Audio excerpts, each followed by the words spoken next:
Hello friends, कैसे हैं आप लोग। आज की कहानी बहुत ही इंटरेस्टिंग होने वाली है, तो हमारे साथ अंत तक जरूर बने रहें। और आज की कहानी है अजीब मायका। अरे लक्ष्मी बहन, आपकी माँ आजकल दिखाई नहीं दे रही है, वो ठीक तो है ना? पड़ोस में रहने वाली वंदना ने पूछा। हाँ बहन, माँ बिल्कुल ठीक है। अभी छोटे भाई के पास है, वो आकर ले गया था अपने साथ। लक्ष्मी जी ने कहा, जो घर के बाहर गमलों में पौधों में पानी दे रही थी। पानी देने के बाद वो अंदर आकर आंखें बंद करके वही सोफे पर लेट गई। तभी उनकी बहू दिव्या आई और बोली, क्या हुआ मम्मी जी, आपकी तबीयत ठीक तो है ना?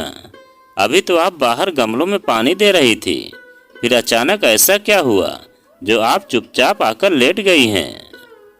कुछ नहीं बहू, बस वो वंदना ने माँ के लिए पूछा तो दिल भर आया। लक्ष्मी जी ने गहरी सांस लेकर बोली। आपने उनसे सब कुछ कह दिया क्या? दिव्या घबराकर सास को देखकर पूछने लगी। अरे नहीं बहू, कौन सी अच्छी बात हो गई जो सबको बताती रहूंगी। लक्ष्मी जी के बुझे चेहरे से उदासी का स्वर सुनकर बहू दिव्या उनका हाथ थामकर बोली, आप इतना क्यों सोच रही हैं मम्मी जी? आपने अपनी तरफ से कोई कोर कसर बाकी नहीं की उनकी सेवा करने में। ना ही दिनेश ने कभी आपको उनकी सेवा करने से मना किया, ना ही मैंने मना किया। हम सब ने नानी जी के लिए जितना हो सकता था कर दिया, अब वो मामा जी की जिम्मेदारी है। मम्मी जी, आप सोच सोच कर अपनी तबीयत बिगाड़ लेंगी। बहू के इतने प्यार से कहने पर लक्ष्मी जी बस इतना ही बोली, काश मेरी माँ की किस्मत में भी मेरे जैसा बेटा बहू लिखा होता। दिव्या अपनी सास को समझाकर अपना काम करने चली गई। लक्ष्मी जी फिर से अपनी माँ के बारे में सोचने लगी। उनकी माँ बहुत मिलनसार स्वभाव की घरेलू महिला थी। संयुक्त परिवार की जिम्मेदारी निभाते हुए पति के लिए एक पैर पर खड़ी रहने वाली ममतामयी माँ को लक्ष्मी जी से कुछ खास ही लगाव था। पिता के देहांत के बाद वो कभी कभी अपनी माँ को अपने पास ले आती थी। बेटा बहू भी नानी की सेवा तन मन से करते थे। लक्ष्मी जी के दो छोटे भाई थे, दोनों की शादी हो गई थी, पर दोनों अलग अलग शहरों में अपने ही दुनिया में मस्त रहते थे। जिस शहर में लक्ष्मी जी रहती थी, उसी शहर में उनकी माँ भी बड़े बेटे के साथ रहती थी। बेटा बहू माँ का ध्यान ठीक से नहीं रखते थे, हमेशा कम आमदनी का रोना धोना करते रहते। छोटा बेटा बहुत कम ही अपनी माँ को लेकर जाता था, वो भी कभी कभी इसलिए कि उनके पड़ोसी ये कहते कि माँ को कभी कभी यहाँ भी लाया कीजिए। उसकी बीवी भी सास का ध्यान नहीं रखती थी। बेचारी सीधी और भोली माँ को जो रूखा सूखा मिलता खाकर चुपचाप एक कमरे में पड़ी रहती थी। किसी से मिलने भी नहीं दिया जाता था। ऐसे में लक्ष्मी जी की माँ का मन वहाँ नहीं लगता था।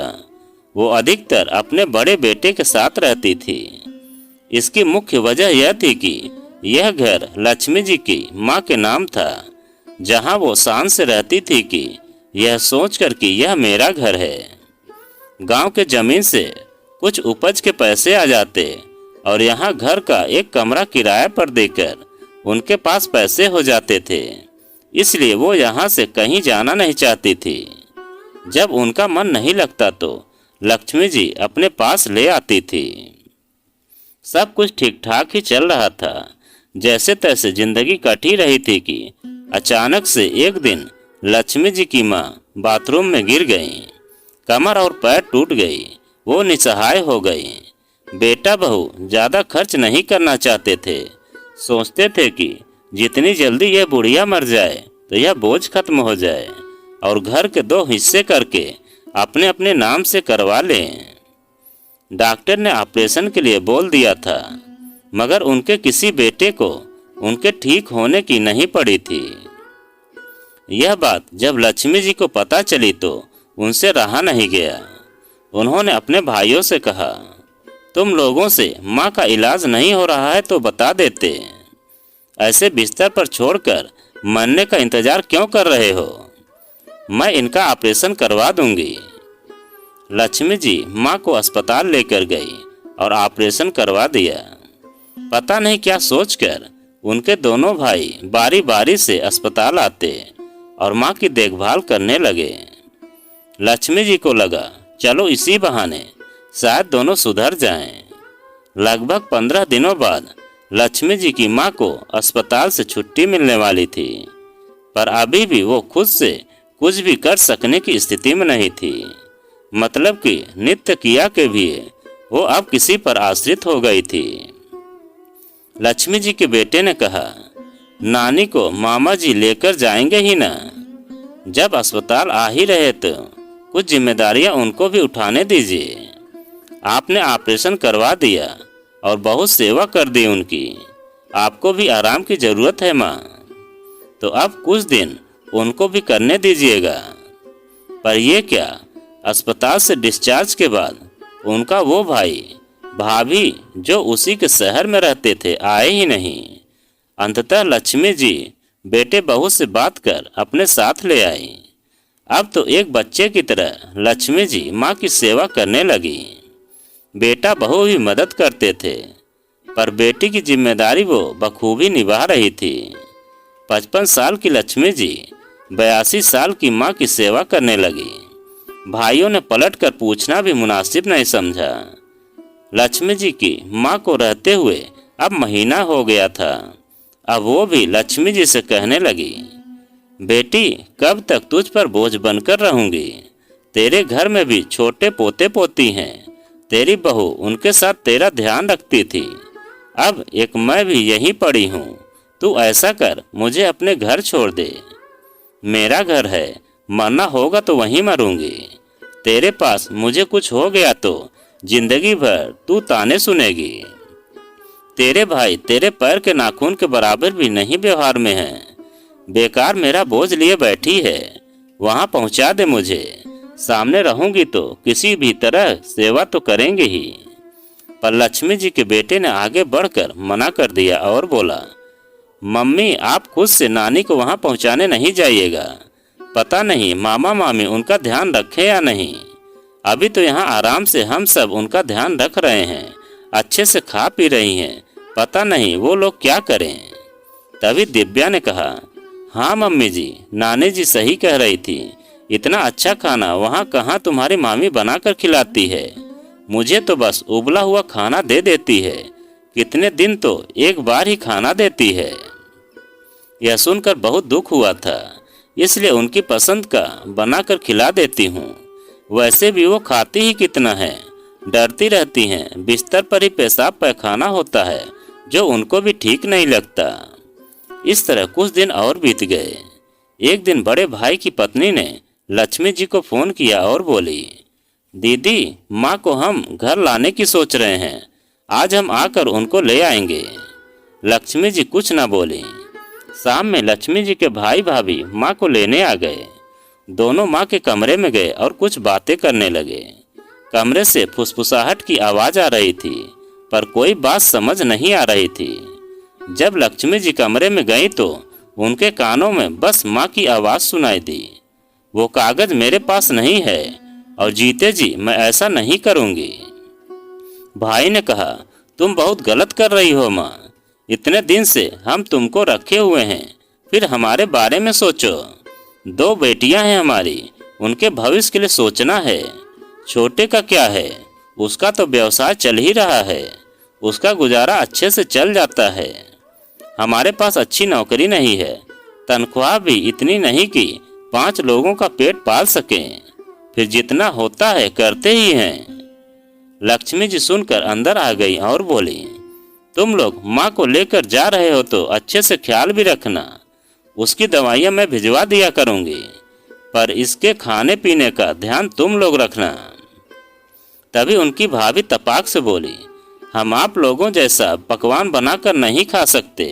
इतना पैसा नहीं है हमारे पास, जितना होता है करते ही हैं। लक्ष्मी जी का मन किया कि बोल दे, अपने खाने पीने में कटौती नहीं होता, पर माँ को दूध तक नहीं दे सकती। पर सामने से कुछ न बोल सकी।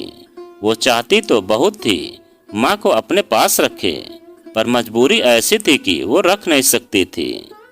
माँ के जाने के बाद लक्ष्मी जी बस माँ की फिक्र में ही लगी रहती थी। जब बेटा खुद आकर ले गया और माँ भी जाना ही चाह रही थी, तो लक्ष्मी जी चाहते हुए भी माँ को नहीं रख पा रही थी। वो अब हर वक्त माँ के हालात के बारे में सोचती रहती थी। ये देखकर दिव्या ने कहा, नानी से एक बार मिल आइए, आपको भी तसल्ली हो जाएगी। दूसरे दिन मन न माना और वो सुबह ही माँ को मिलने चली गई। बोलकर गई थी कि शाम तक आ जाऊंगी, पर दोपहर में ही वो घर आ गई। लक्ष्मी जी का उदास और आंसुओं से भरे चेहरे को देखकर दिव्या घबरा गई। क्या हुआ मम्मी जी, नानी ठीक तो है ना? आप तो शाम को आने वाली थी, अभी ही आ गई, दिव्या ने पूछा। क्या बोलूं दिव्या, मेरे जैसा मायका भगवान किसी को ना दे। आज वहां गई तो पता चला छोटा भाई आया हुआ है, वो माँ को लेकर जाने वाला है। पता नहीं वो ऐसी हालत में कैसे जा पाएंगी। और तो और कुछ देर को लक्ष्मी जी चुप हो गई। तभी उनका बेटा दिनेश भी घर आ गया। अपनी माँ को देखकर पूछने लगा, क्या हुआ, नानी से मिलने गई थी ना, वो ठीक तो है ना? दिनेश, क्या बताऊं बेटा, माँ को भी पता नहीं कितना कष्ट लिखा है। दोनों मामा उस घर के लिए नानी को अपने अपने पास लेकर गए हैं। उनको कोई मतलब नहीं है माँ से, बस किसी तरह उसके हस्ताक्षर करवाकर घर और जमीन सब अपने नाम करवाने की होड़ में लगे हैं। नानी शायद जानती होगी कि उसके बेटे उसके घर के लिए किसी भी हद तक जा सकते हैं, इसलिए घर के पेपर अपने पास नहीं रखी थी। दोनों भाई घर के पेपर मांग रहे थे तो माँ बोल दी कि वो लक्ष्मी के पास रखे हैं। दोनों भाई मुझे सुनाने लगे, दीदी इसलिए माँ की सेवा कर रही थी कि वो घर उनको मिल जाए।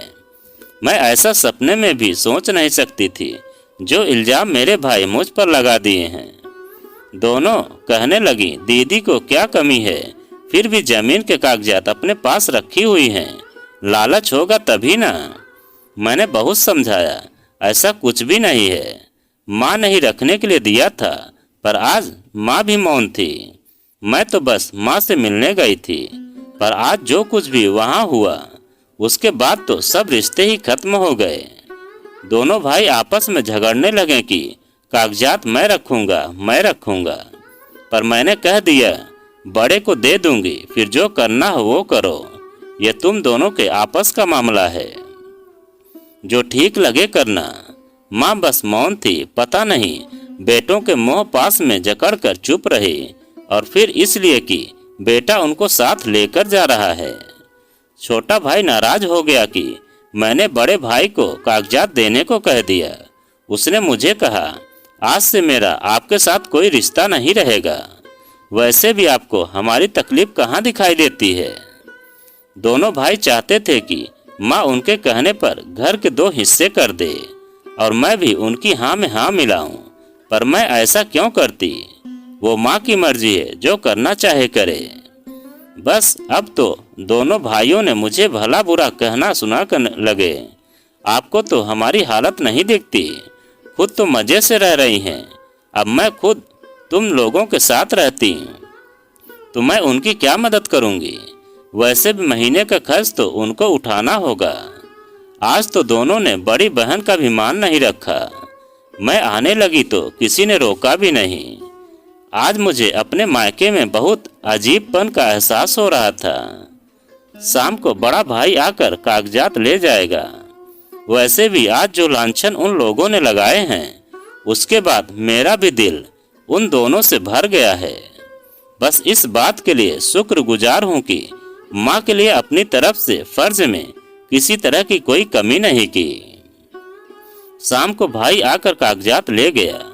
लक्ष्मी जी के लिए दोनों भाइयों के दिल में बेवजह की नफरत ने रिश्तों को खोखला कर दिया था। वो सोचने लगी, पता नहीं किसके पास कागजात रहेंगे और कौन माँ को रखेगा। एक माँ सबको भारी लग रही है और उसका घर और जमीन लेने के लिए बेचैन हो रहे हैं। आज अगर वो दे देगी तो उसको ही अपने घर से निकाल देंगे, इसलिए वो नहीं दे रही है। अब माँ को पता नहीं कब देख पाऊंगी। दोनों भाइयों ने लक्ष्मी जी से बात करनी बंद कर दी, इसलिए वो माँ से बात भी नहीं कर पाती थी। माँ की खबर मिले तो मिले कैसे। अचानक से लक्ष्मी जी जोर जोर से चिल्लाने लगी, माँ तुम ठीक तो हो ना।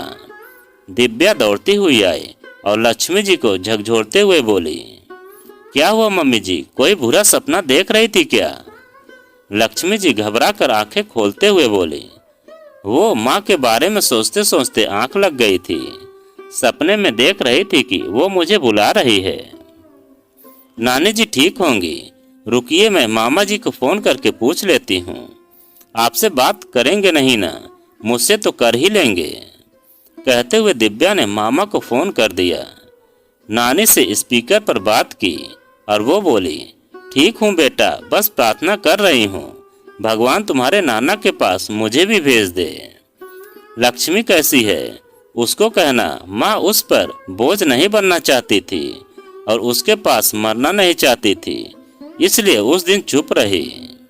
अपने बेटों और बेटी का व्यवहार जानती हूँ, अगर उसके पास कागजात रहते तो उसको सुना सुना कर परेशान कर देते और मुझे कुछ हो जाता तो कहते बहुत आगे बढ़कर ले गई थी, सेवा भी नहीं कर सकी। जबकि मैं जानती हूँ उससे बेहतर सेवा मेरी कोई नहीं कर सकता है। तेरी सास के जैसा मायका भगवान किसी को ना दे। माँ और भाई के रहते ऐसे किसी का मायका खत्म ना हो। नानी की आवाज भारी हो गई और किसी ने उधर से फोन काट दिया। आज लक्ष्मी जी इतने दिनों बाद अपनी माँ की आवाज सुनकर खुश हो गई थी कि माँ तो ठीक है, अभी भी जिंदा है, पर कल क्या होगा और उनको कोई बताएगा भी नहीं, क्योंकि उसके भाई तो उससे रिश्ता तोड़ चुके थे और वो यह सोचती है कि भगवान करे ऐसा मायका किसी को ना दे, और यह सोच सोच कर वो देखती रहती है। तो दोस्तों, यह कहानी आपको कैसी लगी कमेंट में लिखकर हमें ज़रूर बताएं। और आप अगर हमारे चैनल पर नए हैं तो प्लीज़ चैनल को सब्सक्राइब करें और वीडियो को एक लाइक ज़रूर करें और एक प्यारा सा कमेंट हमें ज़रूर करें।